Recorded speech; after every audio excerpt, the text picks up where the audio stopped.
Well, hello strange people, welcome back to the channel.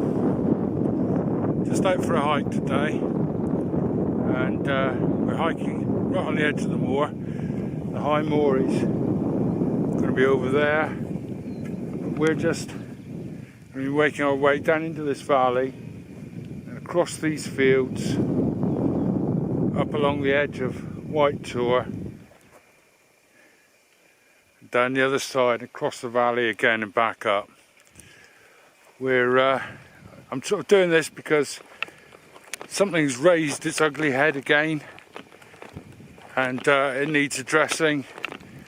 It also needs publicising because obviously the mainstream media won't touch it. Alright, I'll catch you in a mo.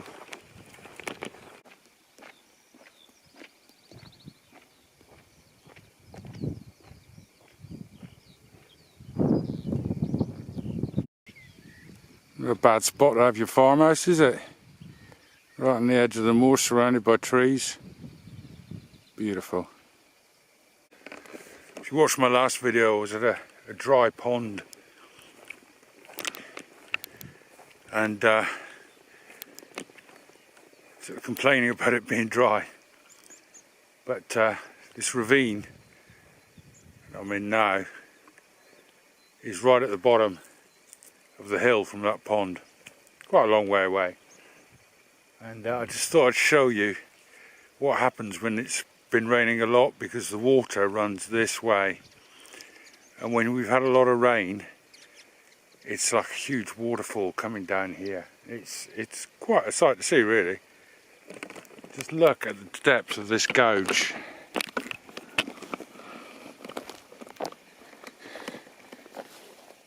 There's another one just a little bit further up. It comes down here like a waterfall, as I said. That's really gouged out. That must be 3 feet or more deep.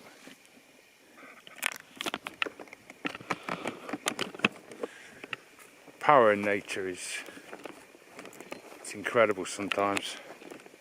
I mean, it's a very minor thing, but wow. Right, let's carry on. Just a note, if you're ever camping up on Roost Tor or Staple Tor and you want water, this is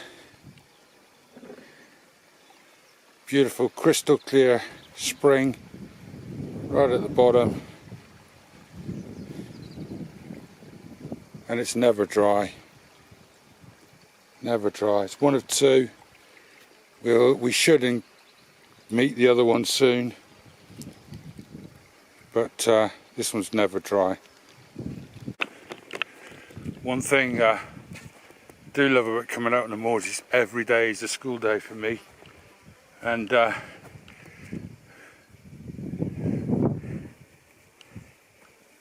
we got some whortleberries here all along the wall there.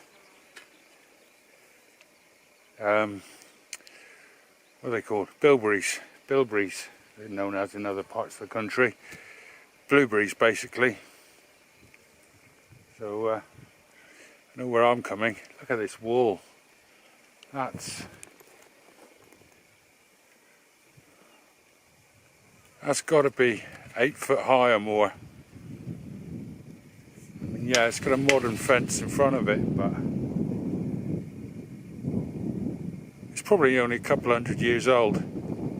But some of these blocks are huge.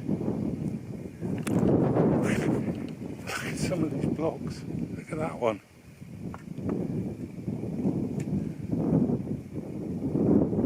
Our ancestors, they just amaze me with the lengths they'll go to. There's not a piece of mortar in this wall. Right, onward. So just there, you probably can't see it on the camera very well, but just there is the Great Western Reef, which is there, and obviously then goes all the way up to the top and over the other side. But right next to the Great Western Reef is this public bridleway, public right of way basically. It goes right across the valley here, where it will pick up the Great Western Reef on the other side, because that then goes all the way over the top of that tour as well. But anyway, that's for another video when Ant and I walk it. But if you haven't seen the video on the Great Western Reef, I will either link it below or put it on the end screen. So I'm just walking along that path. It's actually quite lovely in here. This is what Dartmoor, and a lot of our moors in the UK, would look like if they weren't so heavily grazed by the sheep and the cattle. There are a few sheep in here, not many. It would be sort of the long grasses and the scrub, small trees, little wooded areas. This is what it would look like if it wasn't quite so man-made.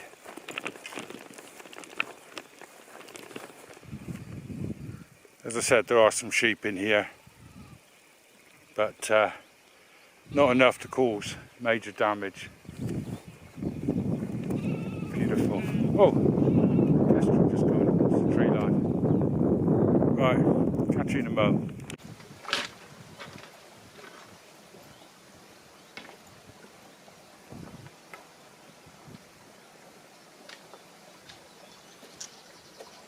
This is your second major water source in this area, especially if you're way up there on White Tor. There's nothing on White Tor except this stream.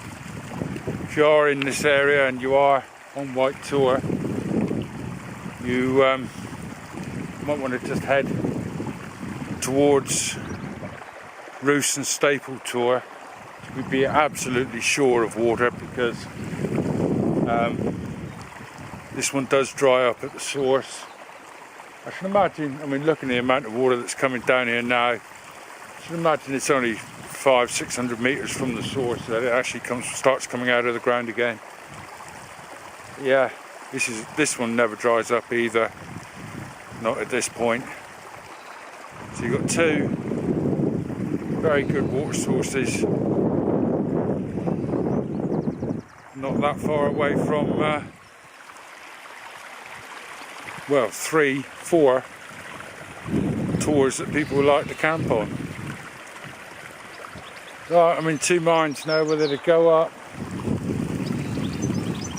go along a little way, have some lunch, and then I'll chat to you about why I've been walking on a footpath and why my route home will take me on another footpath. Catch you in a mo. Decided to walk up the stream a little bit. It'll be a bit safer because I am sort of cooking. Just past a pool back there with 5-6 inch trout in it. Totally verboten to fish up here unless you are extremely rich and pay for the privilege. There's also a dragonfly. It's about the size of a C-130 transport plane. But yeah, lovely. Damselflies going around as well.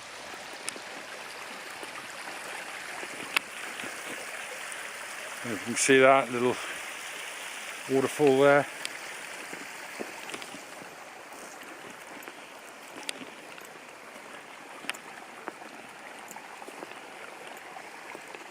Catch you in a mo. Pool there, deep enough to sort of, well, get extremely wet in. Oh, there's that big dragonfly, I don't know if he's showing up. Fish jumping as well down there.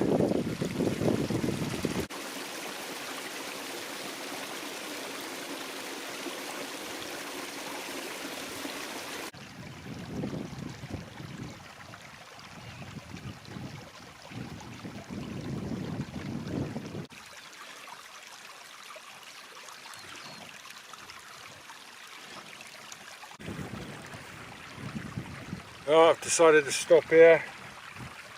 Quite a nice little spot. There's a little bit of a breeze, but not too bad. What do you think of the shirt, eh? I've been called an Australian serial killer twice this week, so I thought I'd dress up like one. A little bit of a haze in the sky now. It's still lovely and warm. Beautiful and warm. You won't believe this, but I forgot my cup. It's not the end of the world, because I'll make the coffee in the kettle and I'll use this as a cup. It's not the end of the world, but if you'd like to leave in the comments what you think I'll leave behind next, other than my head. Ridiculous.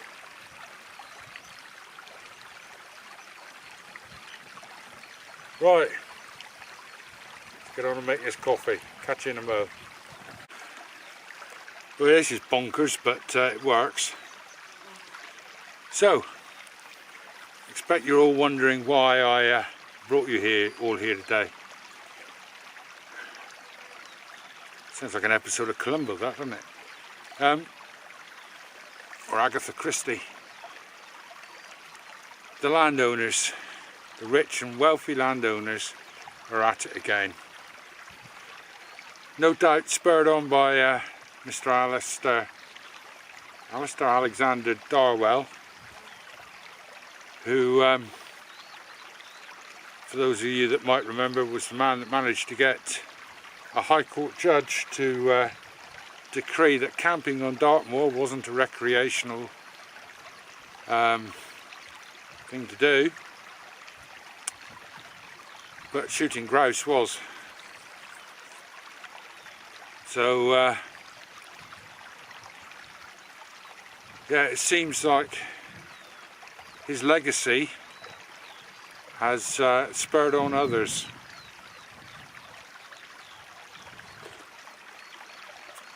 I've drunk out worse things than this. Ugh. I had blue cheese in it before, and it's sort of yeah. Where was I? Right. So the government did have plans to what's the word I'm looking for? Close down any rights of way that weren't on maps, weren't logged on maps. It would have not mattered one jot how old those rights of way were.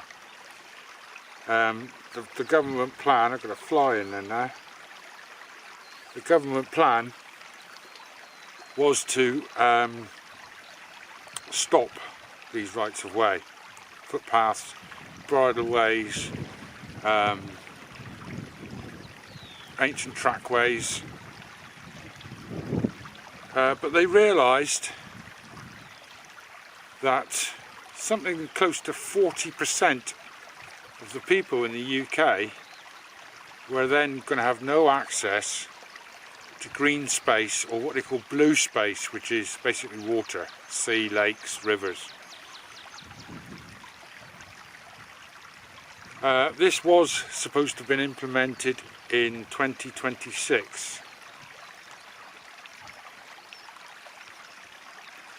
Now there are 41,000 miles of trackways, byways and footpaths in the United Kingdom, oh sorry, in England and Wales. And although the government stopped the implementation of this law, I presume it's a law, Act of Parliament anyway,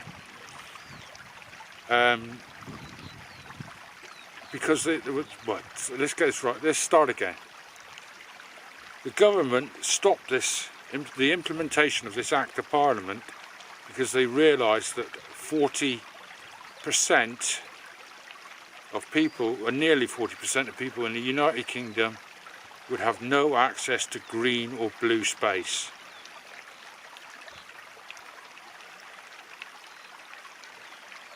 I think I got that out right this time. But just recently, earlier this year, something calling itself the Business and Land Association, which is basically an umbrella lobbyist group for wealthy landowners, wrote to DEFRA, the Department for the Environment, Farming, Rural and Affairs,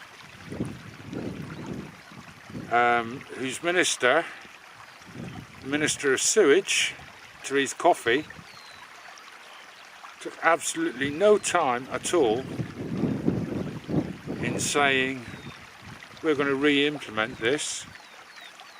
Now she has made the date now 2031. I'm not sure when in 2031, but the date is now 2031 when this will be implemented.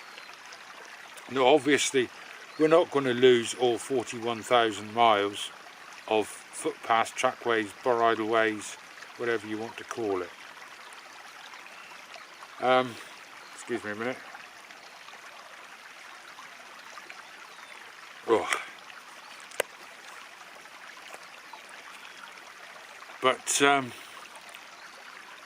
we could lose quite a substantial amount. So what I'd suggest is that people get hold of the Ramblers Association and the, oh dear Lord, Open Spaces Association, I believe they're called. And if you know of a track, byway, path that isn't marked on a map, inform them so that it can be put onto a map. Because all of these tracks, etc., need to be logged. They need to be logged. They need to be. It needs to be proven that they have an amenity to the public, and they have to be put on maps. And this all has to be done in the next 8 years, which is a pretty huge task. Now we all know that this government's on its way out. That it's on its last legs. But if you think that the Labour government, which will replace it, or almost certainly replace it, if you think the Labour government is going to be bothered with tracks and byways and things like that and overturning Acts of Parliament when they've got a proper shit show to deal with already, I think you're going to be sadly mistaken. I could be wrong, but I think you're going to be sadly mistaken. So we've got 8 years. Now that trackway that I came across earlier, that's not likely to be lost anytime soon. It is marked on the map, but even so, I would have thought it was a pretty ancient trackway. As I said, it runs alongside the Great Western Reeve, which is 3,000 years old. So you can't tell me that people haven't been using that for 3,000 years, because it's almost certain they have been. It makes a very, what's the word I'm looking for? It makes a lot of sense for people to have used that trackway, because it would have been the easiest way to get up onto the highlands. It's relatively flat, comes up the valley, and it would have been very simple for people to have used that, probably back into the Neolithic. So we're not in danger of losing that one, and the next footpath that we will use, I wouldn't think we're in danger of losing that one either. But I just wanted to come along there just to show that the footpath at the back of your garden could be of a similar age to that. So they need to be saved for the people, not some rich landowner, not some wealthy man living in Dubai or living in London with land in Yorkshire or Northumbria or Cumbria to tell you that you cannot go on to his land. It's ridiculous.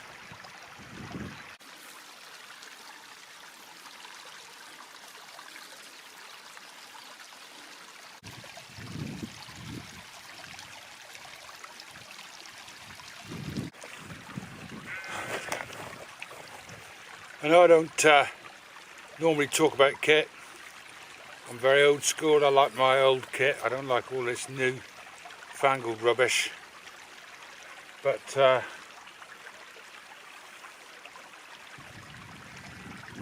you really need to get yourself a Diablo. It makes the most perfect, what have I got in there? Ham and cheese toasty. Look at that, absolutely perfect. One in here is staying warm.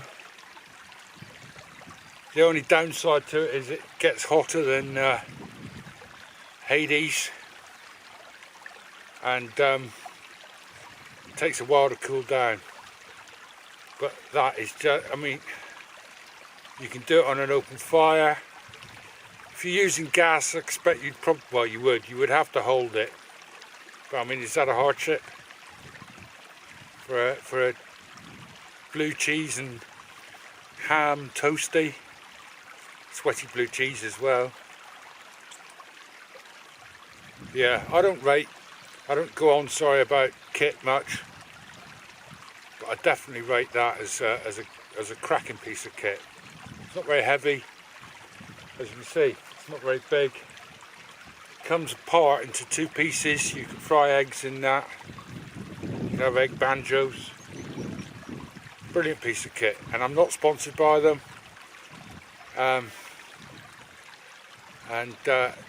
You know, I'm getting nothing for it for telling you. Excellent. Right, I'm going to sit here and enjoy these.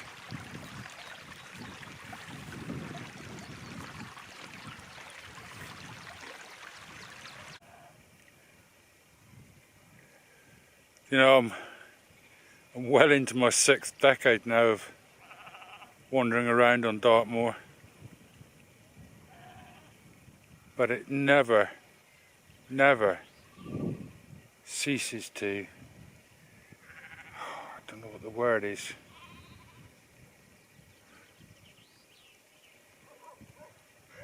it's such a special place.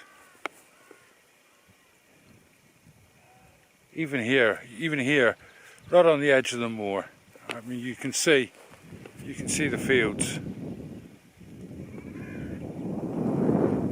But I'm looking at the small farmstead there, Bronze Age. Another bigger farmstead there, Bronze Age. I wonder if whoever owned that one suddenly got fairly wealthy and then built a slightly bigger farmstead. But they didn't keep people off their land. Well, they might have done. That's what a reeve is. It's a boundary, tribal boundary. That's what they think it is anyway. And I can't see any reason why it shouldn't be. I met some German lads up on the moor the other day. And they were, what did one of them call it? Spiritual, I think he said. Hi lads, if you're watching, I'm afraid I didn't catch your names, which was a bit remiss of me. It's just wonderful, isn't it? Just a wide open plain now up here. The fields of modern fields down there, or slightly more modern fields, probably early 1800s. These are certainly new takes, so they'll be early 1800s with, I can't imagine there isn't the old Bronze Age wall in amongst that lot. Certainly the one behind me, I think, by looking at aerial maps, it's part of the Great Western Reeve. But who knows?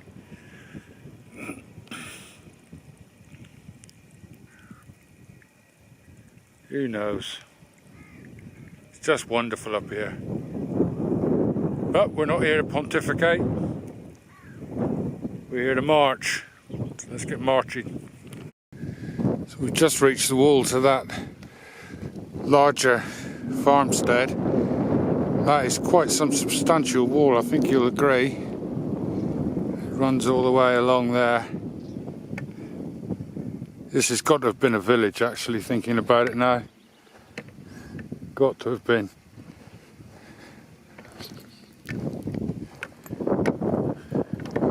Looks like there was a house here. Probably another one just over there.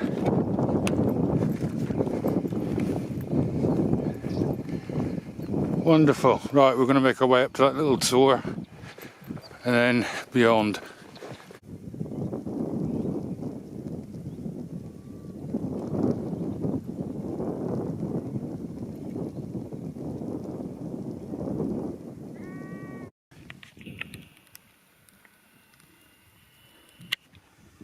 It's clear to see why they call Staple Tour the gateway to the moor.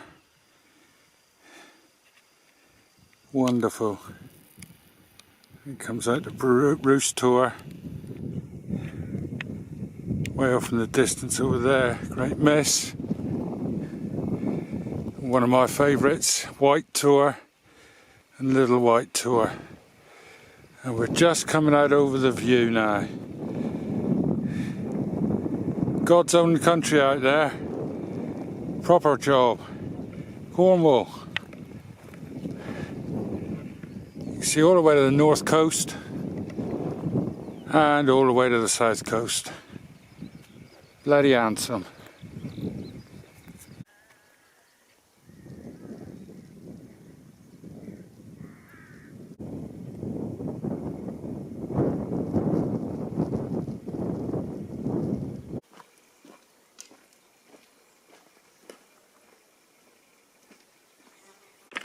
So that's it, I'm off the moor. I didn't bring you down the road, we had about a quarter of a mile of horrible road walking. Very steep downhill, very hot. So we're in this lane now.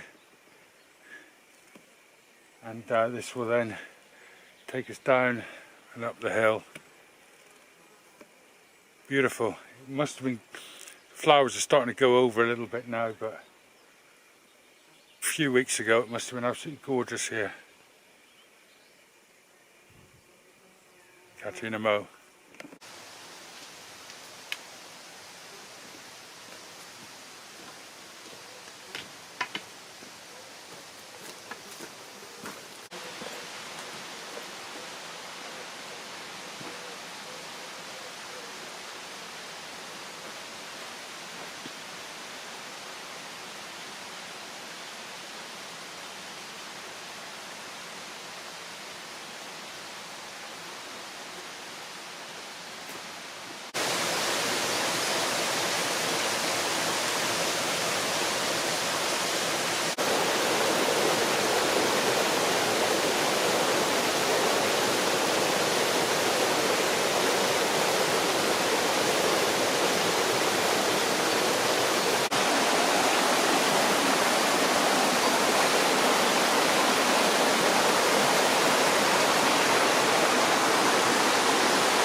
So that waterfall behind me is the same little stream we stopped and had our lunch at.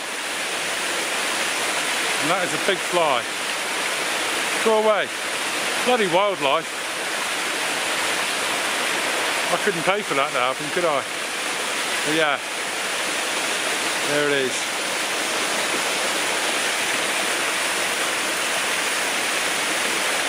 Same stream. Right, I'm going to stop for a drink of water because from here on in it's uphill all the way. It's only about a mile or so now, but it's a steep hill. Catch you in a mo.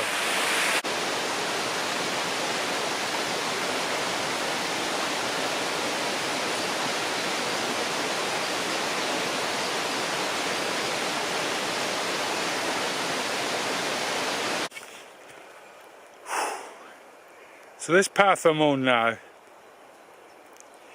not quite as ancient as the other one, I don't think, but there's certainly stories that go back 600, 700, 800 years about this path, and it's used by monks.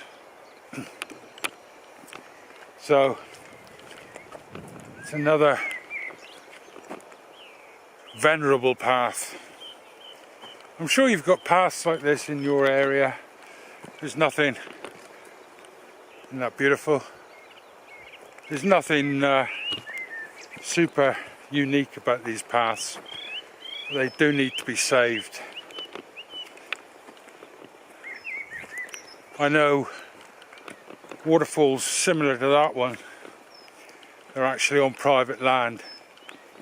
And they shouldn't be on private land, should they really? The public should be allowed to go, as long as they look after it. The public should be allowed to go there.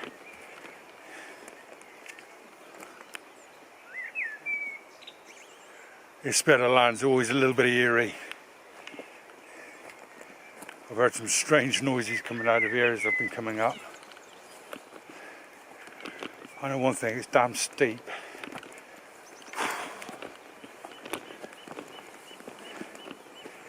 Anyway, get in there slowly.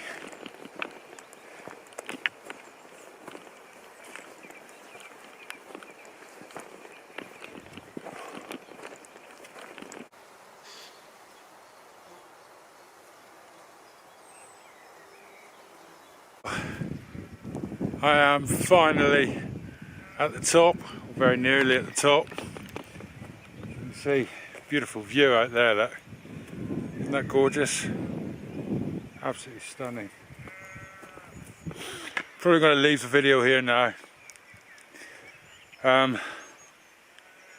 If you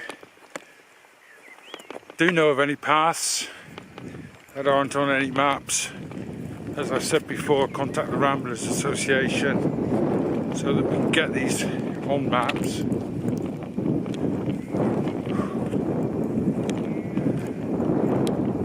Oh, that tired me out, that did. And oh, I've just literally got to make my way up this old Jerover's track. Beautiful, isn't it? Just got to make my way up there, over the top of that tour, and I'm back at the car. So I very much doubt anything interesting will happen before then. So I will catch you on the next one. What that'll be is your guess, as good as mine. Catch you later.